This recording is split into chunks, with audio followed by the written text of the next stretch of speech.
आज वो घड़ी आन पड़ी है जब आप और हम मिलकर के राहु देव को विदा करने जा रहे हैं। विदाई का समय आ गया है राहु देव का, जो अब तक ये आपके छठे भाव पर कुंडली मार करके बैठे हैं।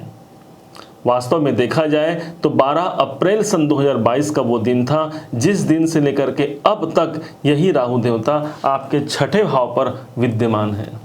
मानो यहाँ पर प्रवेश करने के साथ ही इन्होंने अनेक प्रकार के परेशानियों को हमारे जीवन पर देखते पाया। आपने इसे विचार किया, आपने इसे देखा, और अभी भी 1.5 महीने का समय बचा है और ये राहु देव फिर हमेशा हमेशा के लिए माना जाएगा कि लगभग 18 साल के लिए आपके जीवन से ये चले जाएंगे आपके छठे भाव से, और 18 साल बाद पुनः फिर से लौट करके आएंगे आपके छठे भाव पर। लेकिन अभी 1.5 महीने का समय बचा है। इस 1.5 महीने के समय में आप वो सब कुछ कर सकते हैं जो आपने कभी सोचा था, वो सब कुछ आप प्राप्त कर सकते हैं जो आपने कभी अपने मन में जिज्ञासा रखी थी। समझने का प्रयास करते हैं कि क्या इन्होंने प्रतिफल दिया इस राहु ने, और कैसे इस राहु से हम ये जाते हुए राहु से लाभ ले सकते हैं। इसी बात पर ये हमारा वीडियो आधारित है। ध्यान दीजिएगा, आपके ठीक छठे भाव पर इनका आगमन हुआ था, और छठा भाव वो स्थान हो गया मानो कि पिछले 1.5 साल से ऊपर का समय हो गया, नहीं लगभग ये समय हो गया 16.5 महीने का समय हो गया, और तब से लेकर के अब तक ये छठे भाव से संबंधित प्रतिफल दे रहे हैं। मानो कि रोग, ऋण और शत्रुओं की हमारे जीवन में बढ़ोतरी हो गई। कर्जे इतने बढ़ गए कि कर्जे हम चाह तो रहे हैं कि अपने जो हमारे जो लोन हैं या जो हमारे कर्जे हैं इससे हम मुक्ति पा जाएं, परंतु कोई मुक्ति का एक सुनियोजित हमें उपाय नहीं मिल पा रहा है। रोग इतने प्रभावी हैं, छठा भाव हमारा रोग है, रोग से भी हम इस समय पर त्रासित कुछ लोग हो सकते हैं, और छठा भाव ही हमारे शत्रु हैं। वो सारे शत्रु जो हमारे जीवन को खराब करने के लिए आए हैं, हमने अनेक प्रयास किया है उन सब से मुक्ति पाने का, लेकिन एक कोई सुनियोजित मुक्ति का रास्ता निकल करके नहीं आ रहा है। राहु देवता के पास दृष्टियां भी हैं, इसके हिसाब से 1 2 3 4 5 पांचवी दृष्टि से ये आपके कर्म भाव को देख रहे हैं। मानो कर्म क्षेत्र में भी, हमारे करियर में भी एक ग्रहण लगने की स्थिति आपने होते हुए देखा। और यही नहीं, 12वें घर पर इनकी दृष्टि है, इसका मतलब हमारे खर्चों का अंबार लग जाना। हमने अनेक प्रयास किया अपने खर्चों से मुक्ति पाने के लिए। अपने जीवन में हमें कमाई तो बहुत हुआ, हमने बहुत धन कमाया, लेकिन हमारे सभी के सभी धन इस समय पर खर्च भी हो रहे हैं।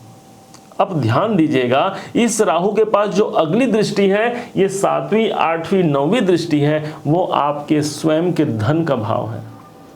धन भाव पर राहु की दृष्टि आर्थिक रूप से हमें कमजोर बनाने का एक परिणाम है, एक प्रयास है राहु के द्वारा जो हमें आर्थिक रूप से कमजोर बना दे। हम बहुत प्रयास करके भी वो धन प्राप्ति नहीं कर पा रहे हैं जिसके हम वास्तव में हकदार हैं। और सिर्फ यही नहीं, द्वितीय भाव हमारे कौटुंबिक जन होते हैं, हमारे पारिवारिक विवाद को भी यहाँ पर ला करके हमारे जीवन में होते हुए हमने देखा है। विचार कीजिए जरा, सोचिए जरा, क्या ये सब कुछ इन्हीं राहु ने प्रदान किया है? क्या हम में कोई कमी नहीं थी, या हमारे कर्मों में कोई गलती नहीं हुई थी जिसके कारण हमने आज अपने दुख को प्राप्त किया है? हम एक मानव हैं और हमसे भी गलतियां होती हैं, और इसी कारण से हमारे जीवन में जब कोई अच्छाइयां होती हैं तो हम क्या करते हैं, उन अच्छाइयों को हम अपने सिरे ले लेते हैं कि हाँ, हमने अच्छा कार्य किया है, हमने प्रयास किया है, इसीलिए आज हम सशक्त हैं, इसीलिए आज हम सफल हैं। लेकिन जब जब हमें विपत्तियों का सामना करना पड़ता है, हमारे राहु देव महाराज पर सारा का सारा जिम्मेदारी सौंप दिया जाता है कि इन्हीं राहु के द्वारा हमारे जीवन में अशांति आई, इन्हीं राहु के द्वारा हमारे जीवन में आर्थिक समस्याओं का हमने उपभोग भी किया है। कहाँ तक सही है? क्या कोई ग्रह आपके जीवन को इतना प्रभावित कर सकता है? सोचिए, विचारिए जरा। सभी 9 ग्रहों के पास अपना अपना स्वरूप है, लेकिन राहु केतु एक ऐसे ग्रह बनते हैं, खासकर हमारे राहु देव ऐसे ग्रह बनते हैं जिनका अपना स्वरूप नहीं है। वो तो एकमात्र छाया ग्रह हैं। भगवान सूर्य को आपने देखा होगा, उनके पास कितना प्रकाश है, सारे जगत को उजियारा करने वाले सूर्य भगवान हैं, उनके पास प्रकाश है। चंद्रमा के पास भी शीतलता है, मंगल के पास अग्नि है, लेकिन हमारे राहु देव के पास न ही अग्नि है, न ही प्रकाश है, और न ही शनि के समान इनके पास अंधकार है। इनके पास मात्र एक छाया है, और उसी छाया को हमने अपने जीवन पे देखा है। तो क्या एक छाया ग्रह आपके जीवन को इतना प्रभावित कर सकता है? विचार आपको करना है, पूरा ध्यान से समझिएगा, एक एक बातों को समझिएगा, क्योंकि इसके बाद ये आपके छठे भाव को छोड़ करके पंचम भाव पर चले जाएंगे। यदि ये छाया ग्रह होकर के हमारे जीवन को इतना खराब कर रहे हैं, तो क्या 30 अक्टूबर के बाद ये आपके छठे भाव को छोड़ करके आपके पंचम पर जाकर के कोई बहुत अच्छा कार्य करेंगे? आपने अनेक वीडियो देखे होंगे इस समय पर, अनेक यूट्यूब में बहुत से वीडियो चल रहे हैं जिसमें आपने इस बात की प्रामाणिकता को सिद्ध होते हुए देखा कि राहु देवता जब आपके वृश्चिक लगन, वृश्चिक राशि के छठे भाव को छोड़ करके जाएंगे, आपके दिन संवर जाएंगे, कर्जे से मुक्ति मिल जाएगी, धन का आगमन हो जाएगा, और न जाने कितनी बड़ी बड़ी बातें।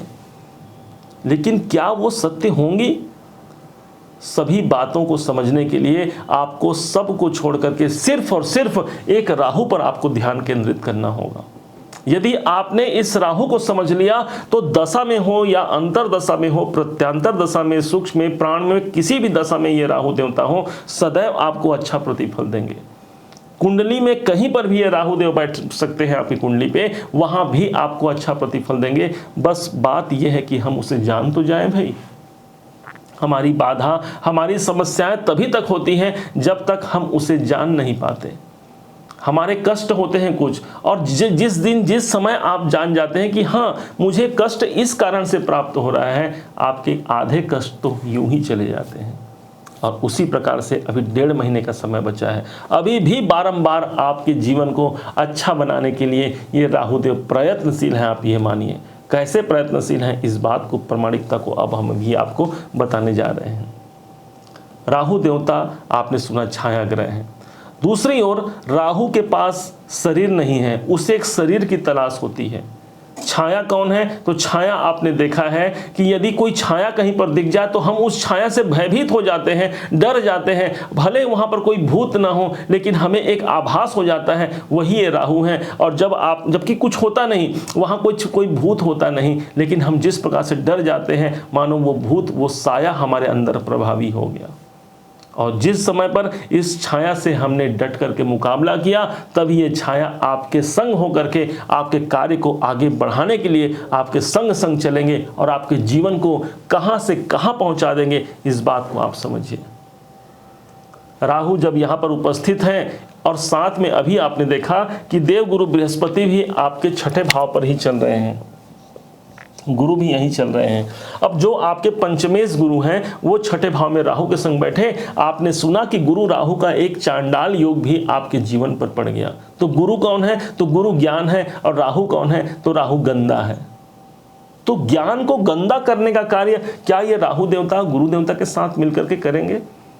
हाँ, यदि हमने इस राहु को नहीं समझा तो निश्चय ही ये सब हो सकता है। गुरु कौन है? तो गुरु हमारे भाग्य हैं, और राहु कौन है? तो राहु खराबी है। भाग्य में खराबी भी इस समय पर आपको देखने को मिलेगा। लेकिन अगर इस कॉम्बिनेशन को आपने समझा, राहु गुरु के कॉम्बिनेशन उसको समझ लिया, तो इसी दरमियान जो 1.5 महीने का समय बचा हुआ है, राहु गुरु के इस गुरु चांडाल योग में ही आप श्रेष्ठ प्रगति को प्राप्त कर सकते हैं।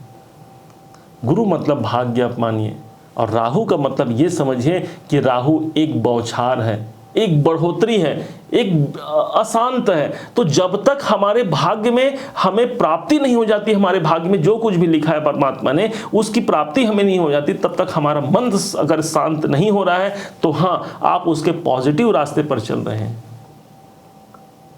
इतना प्रभावी राहु और गुरु का कॉम्बिनेशन है। अभी अपने भाग्य उन्नति के लिए प्रयास करना है इस समय पर। राहु देवता इसके बाद फिर 1.5 महीने बाद तो आपके छठे भाव को छोड़ ही जाएंगे, लेकिन जब तक यहाँ पर हैं आपके जीवन में संघर्षों, चुनौतियों को यहाँ पर दूर करने का भरपूर प्रयास होगा। आपने वीडियो में भी देखा था, हमारे पूर्व वीडियो में, कि यही राहु देवता अभी डिग्री वाइज इनकी कैपेबिलिटी कमजोर हो गई है, इनका शक्ति अभी क्षीण हो गया है, ये अभी बाल अवस्था में चल रहे हैं। धीरे धीरे धीरे इनका स्वरूप समाप्त हो जाएगा, और उसके बाद फिर 18 साल के लिए आपके हमेशा के लिए आपके छठे भाव को छोड़ करके पंचम पे चले जाएंगे। राहु देवता एक दानव है, माना कि एक दानव है राहु देवता। लेकिन क्या किसी दानव के पास वो सामर्थ्य नहीं कि वो भगवान को प्रसन्न कर सके? क्या किसी दानव के पास वो सामर्थ्य नहीं जो आपको दे सके? दानवीर में आपको ज्ञात होगा राजा बलि की कथा। राजा बलि कौन थे? प्रकांड विद्वान थे, और साथ ही साथ आज भी उनका नाम हम लेते हैं। महादानवीरों में राजा बलि की बात होती है। कौन थे वो भी दानव थे, और जिनके घर पे साक्षात नारायण को उनके द्वार पर भिक्षा मांगने के लिए आना पड़ा था। 52 रूप धर के भगवान आए हुए थे। इसका मतलब ये हुआ कि एक दानव में भी वो सामर्थ्य है कि जो आपको सब कुछ प्रदान कर सके, और इसी राहु में वो सामर्थ्य है कि आपके जीवन को बहुत कुछ प्रदान कर सके। देखिए जरा, ये राहु अगर बौछार करने आए हैं तो यदि आप इससे डर करके भयभीत होते हैं तो रोग ऋण शत्रुओं का आपको बढ़ोतरी होगा। लेकिन यदि आप इसी समय पर 1.5 महीने का समय है, इसी समय पर यदि आपने प्रयास किया अपने रोग ऋण शत्रुओं से मुक्ति पाने का, कैसे आपके रोग ऋण शत्रु समाप्त नहीं होंगे आप देख लीजिएगा। इनकी 1, 2, 3, 4, 5 पंचम दृष्टि आपके कर्म क्षेत्र पर पड़ रही है। कैरियर में कैसे आपके ग्रोथ नहीं होगा आप स्वतः ही से देखिएगा। कहाँ मुझ में कमी है ये देखना है, कहाँ मेरे कार्यों में कमी है ये देखना है। ये दोनों देख करके जब हम अपने कार्य पर अग्रसर हो जाते हैं, क्योंकि राहु बौछार है, आपको ये प्रेरित कर रहे हैं कि भाई अपने कार्य के लिए आप प्रेषित होइए, कार्य को बढ़ाने के लिए प्रेषित होइए, और वो बौछार आपके करियर भाव पर दे रहे हैं। इनकी दृष्टि 12वें घर पर है। यदि आप विदेशों से संबंधित कोई कार्य करते हैं तो लाभ क्यों नहीं होगा भाई? राहु की दृष्टि जहां पर पड़ रही है, सातवीं दृष्टि आपके 12वें घर पर, वो स्वयं विदेशों का घर होता है। आपका जॉब, आपका कैरियर, इसी टाइम पर विदेश में सेटलमेंट हो सकता है। एक अच्छा एक अवसर आपको मिल सकता है। यही स्थान हमारे कारावास का भी होता है, इसलिए इस समय पर एकांत में रहने का भी एक संयोग बन सकता है कई लोगों के जीवन पर। लेकिन इसी एकांतवास में भी हम अपने जीवन के श्रेष्ठतम हमारे परमात्मा को प्राप्त कर सकते हैं। ये समझना है, ये जानना है आपको। इनकी दृष्टि आपके धन भाव पर चल रही है। धन भाव वो स्थान हो गया जहां पर मेरे पैसे रुके हैं, जहां पर मेरे पैसे जमा हैं। हमारा बैंक, हमारा यही द्वितीय भाव है। राहु देवता यहाँ पर देख रहे हैं, आपको क्या कर रहे हैं कि कहीं ना कहीं अपने बैंक बैलेंस को आप मैनेज कीजिए। कहाँ मेरे पैसे जाते हैं, कहाँ मेरे पैसे आते हैं, इसका मैनेजमेंट आपने कर लिया। अपने खर्चों पर नियंत्रण आपने लगा लिया। मानो कि आपने राहु को यहाँ पर प्रभावी कर लिया। बुरे खर्चों पर नियंत्रण करना है। जो अच्छे खर्चे हैं हमारे, वो तो भाई हमारे जीवन में हमें करने ही पड़ते हैं। और यही मानिए कि यदि इन सब चीज़ों को आपने मैनेज कर लिया तो ये राहु कैसे आपको खराब प्रतिफल देंगे। इतना कुछ लेकर के ये राहु आपके जीवन में है। बहुत परिवर्तन लेकर के आए हैं। इसी राहु को आपने देखा कि जब सूर्य के साथ ये राहु बैठते हैं तो सूर्य ग्रहण योग बन जाता है। चंद्रमा के संग बैठते हैं तो चंद्र ग्रहण योग बन जाता है। मंगल के संग बैठते हैं तो अंगारक नाम का योग बना देते हैं। बुध के साथ बैठे तो बुध जड़ता योग बना देते हैं। और वहीं गुरु के साथ अभी जो बैठे हुए हैं, गुरु चांडाल योग बन जाता है। शुक्र के साथ अगर बैठ जाते हैं तो धन प्राप्ति में हमें कमजोरी दिखाई पड़ती है, कई लोगों का ऐसा मानना है। शनि के संग बैठ जाते हैं तो क्या माना गया है, शापित योग माना गया है। इस प्रकार से इस राहु को कोई ना कोई एक बुरा संजोग में जोड़ दिया गया। यदि आपने उन सभी संजोगों को समझ लिया, यही राहु बौछार देने वाले हैं। और आने वाले वीडियो में इस बात की प्रमाणिकता को सिद्ध करेंगे कि कैसे सूर्य ग्रहण के दरमियान भी आप इनसे लाभ ले सकते हैं। गुरु चांडाल योग में भी लाभ ले सकते हैं। गुरु चांडाल योग को तो खैर आपको बताया है। गुरु कौन है तो गुरु हमारे ज्ञान है। राहु कौन है तो राहु बौछार है। इस समय पर आपका ज्ञान बढ़ रहा है, इस समय पर आपका टैलेंट बढ़ रहा है।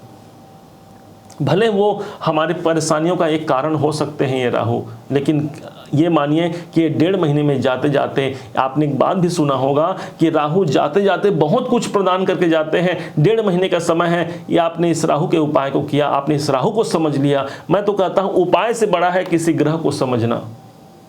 जीवन बहुत परिवर्तित हो सकता है। 6ठे भाव पर राहु है, रोग स्थान पर है। कोई रोगी व्यक्ति यदि है, जिसके स्वास्थ्य में यदि परेशानी है, आप यदि उससे कुछ मदद कर सकते हैं तो कीजिए। राहु देवता की प्रसन्नता मिलेगी, आपका कार्य सुचारू रूप से चलने लगेगा। कोई अशांत की है, अपने कर्जों से कोई परेशान है, कोई बड़ा कर्जा आप किसी का नहीं लोन चुका सकते तो कोई छोटा मोटा किसी का, आपके कोई कर्मचारी हैं या कोई आपके हित प्रीत के हैं जिनका छोटा मोटा कोई कर्जा है, आप यदि सामर्थ्यवान हैं तो उनका वो कर्जा छुटा दीजिए। निश्चय मानिए कि राहु देवता आपके बड़े से बड़े कर्जों को भी आपको मुक्ति दिला देंगे।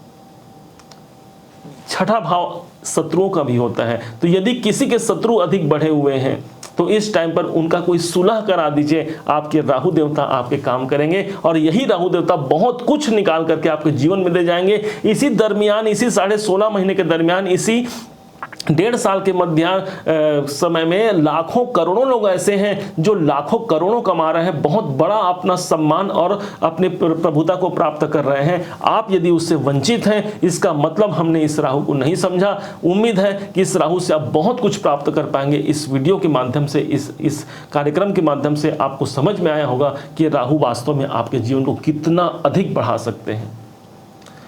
उम्मीद है आप सबने इसे समझा है, आप सबने इसे जाना है। यदि आपने इसे समझा है, जाना है, मेरे समझाने का प्रयास यदि आपको सार्थक लगा हो, मेरे समझाने का तरीका यदि आपको सार्थक लगा हो, तो अपना प्यार भरा लाइक और कमेंट करना कभी मत भूलिएगा। आपके एक लाइक से हमें बहुत मोटिवेशन मिलता है कि हाँ, हमने अच्छा कार्य किया है और आप जैसे प्रबुद्ध वर्ग ने उसे सराहा है। और अभी तक आपने चैनल को सब्सक्राइब नहीं किया है, सब्सक्राइब भी कीजिएगा। पुनः एक बार फिर आप सभी का दिवस बहुत मंगलमय हो, इन्हीं शुभकामनाओं के साथ। जय राहुदेव।